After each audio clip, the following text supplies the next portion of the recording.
Sa dami ng mahuhusay na female vocalist sa Pilipinas, may dalawang pangalan na paminsan-minsang napagkukumpara ng mga music fans. Kezzy Tandingan at Janine Berdin. May mga artist na sa unang pakikinig pa lang, parang may pamilyar kang naririnig. Pero ang tanong, ito ba ay panggagaya o nagkataon lang? One Way Production presents Kezzy Tandingan versus Janine Berdin. May mga artist na hindi kailangang magkapareho ng boses para maramdaman mong pareho silang may iniwang marka. At iyon ang madalas nakikita ng mga tagapakinig, kina Kezzy Tandingan at Janine Berdin. Pareho silang storytellers. Hindi lang nila kinakanta ang lyrics. Binibigyan nila to ng buhay. Bawat hinga, bawat pause, bawat vibrato, parang may sariling emosyon.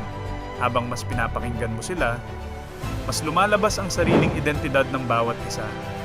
Si Kezzy Tandingan, kilala sa kanyang fearless experimentation. Mula soul, R&B, jazz, hanggang pop, lagi siyang may bagong kulay na ipinapakita.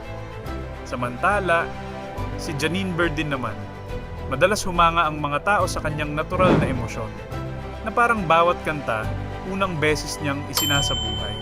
Marahil, hindi sila napagkukumpara dahil pareho sila, kundi dahil pareho silang may kakayahang gawing personal ang bawat performance, at iyon ang hindi madaling matutunan. O baka naman, pareho lang silang world-class artists na may magkaibang paraan ng pagkukwento. Ikaw, anong tingin mo? Magkahawig ba talaga ang kanilang artistry? O pareho lang silang natatangi sa sarili nilang paraan? Comment your thoughts below.